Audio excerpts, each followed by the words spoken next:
स तु श्रेष्ठः गुणैर्युक्तः प्रजानां पार्थिवात्मजः बहिश्चर इव प्राणो बभूव गुणतः प्रियः.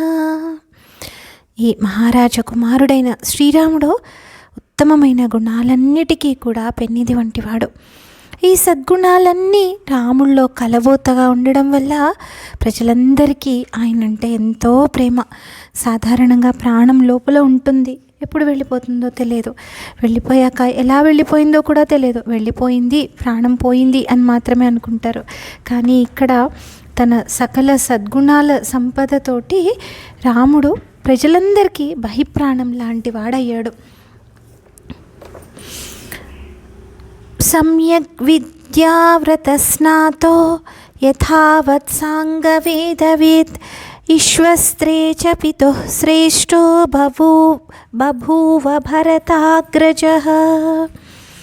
స్వామి భరతాగ్రజుడైన ఈ శ్రీరామచంద్రుడు చక్కగా వేదాంగాలను శాస్త్రాలను కూడా అధ్యయనం చేశాడు. సమావర్తనము మొదలైన వ్రతాలను ఆచరించినవాడు. శస్త్రాస్త్రాలను ప్రయోగించడంలో అందరికంటే దశరథుడే మిన్న. తన తరంలో అయితే ఆయన్ను కూడా మించినవాడు, తండ్రిని మించిన తనయుడు ఈ దాశరథి. కళ్యాణాభిజనః సాధుః అదీనః సత్యవాగ్రుజుః వృద్ధైరభివినీతశ్చ ద్విజైః ధర్మార్థదర్శిభిః ధర్మకామార్థతత్వజ్ఞః స్మృతిమాన్ ప్రతిభానవాన్ లౌకికే సమయాచారే కృతకల్పో విశారదః నిభృతః సంవృతాకారో గుప్తమంత్రః సహాయవాన్ అమోఘక్రోధహర్షశ్చ త్యాగసంయమకాలవేత్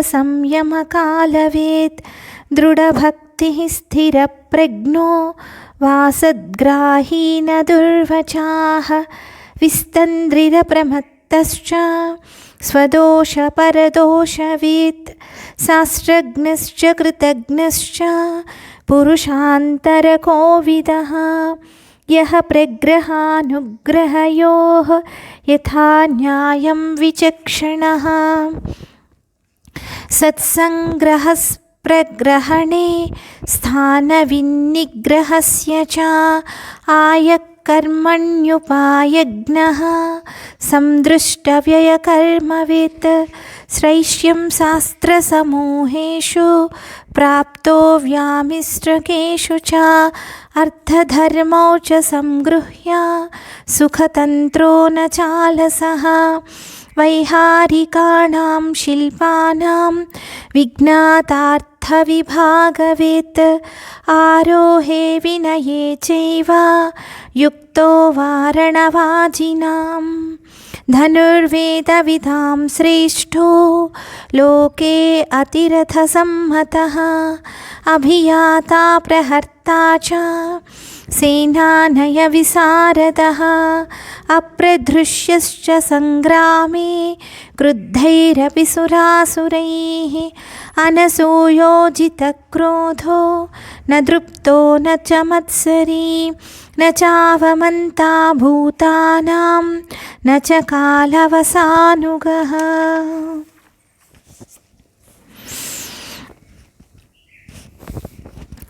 ఏవం శ్రేష్టగుణైర్యుక్తః ప్రజానాం పార్థివాత్మజః సమ్మతః త్రిషు లోకేషు వసుధాయాః క్షమా గుణైః బుద్ధ్యా బృహస్పతిస్తుల్యో వీర్యేణాపి సచీపతేః తథా సర్వప్రజాకాంతైః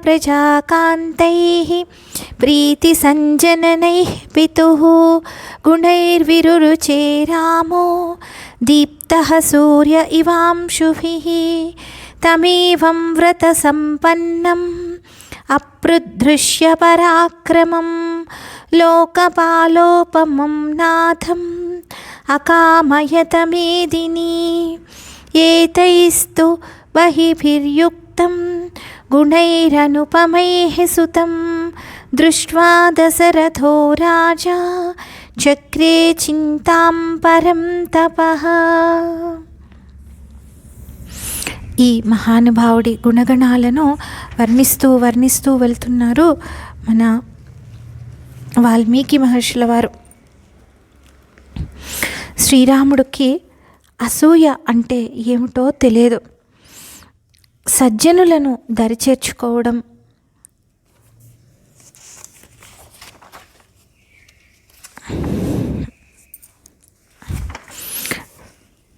ఎట్టి కళంకాలు లేని ఈ శ్రీరామచంద్రుడు పవిత్రమైన శుభప్రదములైన ఉత్తమ మాతృపితృవంశాలకు ప్రతీకైనవాడు.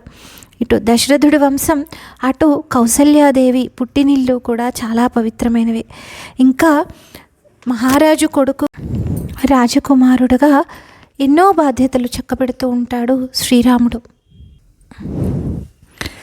అయినా కూడా అన్ని బాధ్యతల మధ్య ఎన్ని క్షోభలు వచ్చినా, ఎంత ఇబ్బంది పడవలసిన పరిస్థితులు వచ్చినా వాటి మధ్య తొణకకుండా బెణకకుండా ఉండే గట్టిదనం, క్లిష్ట పరిస్థితుల్లో కూడా సత్యానికి కట్టుబడి ఉండడం, రుజువర్తనం కలిగి ఉండడం వల్ల దేవతలకు కూడా ఆరాధ్యుడుగా అనిపిస్తున్నాడు ఈ రామచంద్రుడు. ఇక ధర్మార్థ విషయాలలో నిష్ణాతులైన బ్రాహ్మణోత్తముల దగ్గర శిక్షణ పొందాడు రామచంద్రుడు. అంతేకాదు ధర్మాస్త్రాలలో ఎలా అయితే చెప్పబడిందో దాని ప్రకారము ధర్మ అర్థ కామతత్వాలను లోతుగా తెలుసుకొని ఆయా సమయాలలో వాటి గురించి చింతించేవాడు, వాటిని ఆచరించేవాడు. తనకు వచ్చిన విజ్ఞానం ఏదైతే ఉందో, జ్ఞానం ఏదైతే ఉందో దాన్ని మరువకుండా అలాగే ఆచరించేవాడు, అనుసరించేవాడు. ఇంకా ప్రతి క్షణం నేర్చుకునే స్వభావం కలిగినవాడు. లోకంలో ప్రామాణికమైన సమయాచారాలను నెలకొల్పినవాడు. వాటిని ఆచరించి ఆదర్శమూర్తి అయ్యాడు ఈ దాశరథి మిగతా వారందరికీ కూడా. ఆ తర్వాత ఈ రఘునందనుడు వినయశీలుడు. తన మనస్సులోని అభిప్రాయాలు ముఖంలో బయటపడనిచ్చేవాడు కాదు. రహస్యాలోచనల సమయం వచ్చే వరకు గోప్యంగానే ఉంచేవాడు. సమర్థులైన మంత్రులతోటి చర్చించేవాడు. సమయోచితంగా పాత్రులకే దానం చేసేవాడు. అపాత్ర దానం చేయకూడదు కనుక ఎవరైతే అర్హత కలిగి ఉంటారో వారికే దానం చేసేవాడు. ధనాన్ని న్యాయంగా సంపాదించినవాడు. ఆ తర్వాత తల్లిదండ్రుల పట్ల, గురువుల పట్ల నిశ్చలమైన భక్తి కలిగినవాడు. సాటిలేని ప్రజ్ఞ కలిగినవాడు. దుర్జనులను దరి చేరనీయనివాడు. ఏమరపాటు కానీ, సోమరితనం కానీ, అనవసరమైన ప్రసంగాలకు కానీ తావిచ్చేవాడు కాదు. కేవలం సత్సంగాలకు, ఇతరుల లోపాలను గుర్తించడం, సరిచేయడం కోసమే, అంతవరకే. రాముడైతే తన లోపాలను కూడా గుర్తు చేసుకునేవాడు, గుర్తించి వాటిని సరిదిద్దుకునేవాడు. ఇంకా ఈ రఘురాముడు సర్వశాస్త్రాల్లో కోవిదుడు, కృతజ్ఞుడు. ఎవరన్నా తనకి కొంచెం ఉపకారం చేసినా దాన్ని గుర్తుపెట్టుకునేవాడు, అపకారం చేసినా మర్చిపోయేవాడు. చూస్తేనే ఎదుటి మనిషి సాధువు అవునా కాదా అనేది, అంటే మనసులో సాధువు అవునా కాదా, అతను జీవితం సాధు జీవనం అవునా కాదా అనేది చూసిన వెంటనే గుర్తుపట్టగలిగేవాడు. శాస్త్ర మర్యాదను అనుసరించి మిత్రులు మొదలైన వారిని స్వీకరించేవాడు. ఆ తర్వాత వారిని ఆదుకునే విషయంలో ఎలాంటి సందేహం లేకుండా ఉండేవాడు.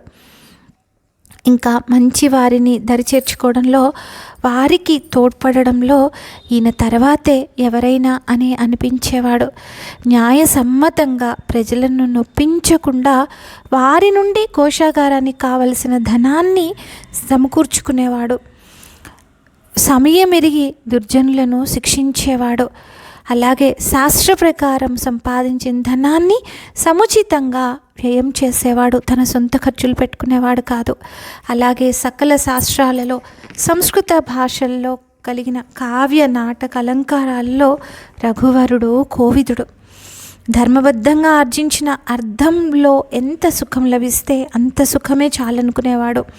కర్తవ్యంలో కానీ, తాను చేయవలసిన కార్యంలో, పనిలో కానీ ఎలాంటి అలసత్వానికి చోటిచ్చేవాడు కాదు. అంటే రేపు చేద్దాంలే, మాపు చేద్దాంలే అన్నట్టు ఉండేవాడు కాదు. ఇంకా మనోరంజకమైన సంగీతము, చిత్రకళల్లో, వీణ, వేణు, మృదంగ, తాళ విద్యల్లో ఆరితేరినవాడు శ్రీరామచంద్రుడు. డబ్బును ఎలా సద్వినియోగం చేయాలో అలాగే చేసేవాడు. ఏనుగులు, గుర్రాలను అధిరోహించడము, వాటిని అదుపు చేయడము, వాటికి శిక్షణ ఇవ్వడం కూడా ఎంతో బాగా తెలిసినవాడు. అంతేనా, రఘునందనుడు ధనుర్వేద రహస్యాలు బాగా నేర్చుకున్నవాడు. ధనుర్ధారుల్లో శ్రేష్టమైనవాడు. సాటిలేని యోధులైన అతిరథుల చేత పూజించబడేవాడు. స్వయంగా తానే శత్రుసేనలకు ముందు ఎదురు వెళ్ళి ముందు భాగాన నిలిచి వారిని దెబ్బతీసేవాడు. శత్రువులకు అంతుపట్టని వ్యూహరచనలు చేసి తన సేనలను కాపాడేవాడు. యుద్ధరంగంలో క్రోధం వచ్చిందా సురాసురులకు సైతం ఎదిరింపశక్యం కానివాడు. అంతేకాదు, ఈ మహానుభావుడు శ్రీరాముడు ఎలాంటి అసూయ లేనివాడు. నాకుంది వాడికి లేదు, వాడికుంది నాకు లేదు అన్న భావన లేనివాడు. కోపానికి లోను కానివాడు. గర్వం లేనివాడు, మాత్సర్యం లేనివాడు. ఎవరిని అనుమానించేవాడు కాదు, అవమానించేవాడు కాదు. సత్వరజస్తమో గుణాలకు అతీతంగా శుద్ధ సత్వ స్వరూపుడయి వెలుగొందుతున్నాడు శ్రీరామచంద్రుడు.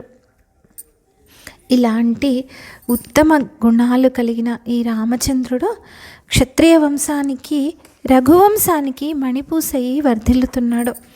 ఇలా ఉండడం వల్ల ఈ దాశరథి అందరికీ కూడా ఆనందం కలిగించేవాడయి, ముల్లోకాలలో పూజ్యుడయి, క్షమాగుణంలో భూదేవి అంతటివాడు, బుద్ధి వైభవంలో బృహస్పతి అంతటివాడు, పరాక్రమంలో ఇంద్రుడితో సమానమైన వాడు అని తెలుస్తోంది. ఇంకా ఆయన రూపలావణ్యాల విషయానికి వస్తే శ్రీరాముడు సహజ సుందరుడు. ఇంకా ఉన్నత గుణములతోటి తల్లిదండ్రులకు మాత్రమే కాక సకల జనులకు ప్రీతిపాత్రుడయ్యాడు, మనోహరుడయ్యాడు. అలాంటి సద్గుణాలతో, అందచందాలతో అలరారే ఈ మహారాజసుతుడు సహస్ర కిరణాలతో ప్రకాశించే సూర్యుళ్లాగా విరాజిల్లుతుంటాడు. ఈ మహానుభావుడు సద్గుణ సంపన్నుడు, ఆశ్రితులను రక్షించడం అనే వ్రతం కలిగినవాడు. ఎలాంటి పరాక్రమం అంటే ఆయన ముందు నిలబడగలిగిన వాడు ముల్లోకాలలో లేడు. దిక్పాలకులందరినీ ఆదుకుంటూ ఉండేవాడు రఘువరుడు. అలాంటి స్వామి తమకు ప్రభువు కావాలి అని చెప్పి భూలోక ప్రజలంతా కోరుకుంటూ ఉన్నారు. ఈ విధంగా సాటి లేని, పోటీ లేని అనేక శుభలక్షణాలు కలిగి ఉన్న శ్రీరామచంద్రుడిని చూసి శత్రుభయంకరుడైన దశరథుడు ఇలా ఆలోచించడం మొదలుపెట్టాడు.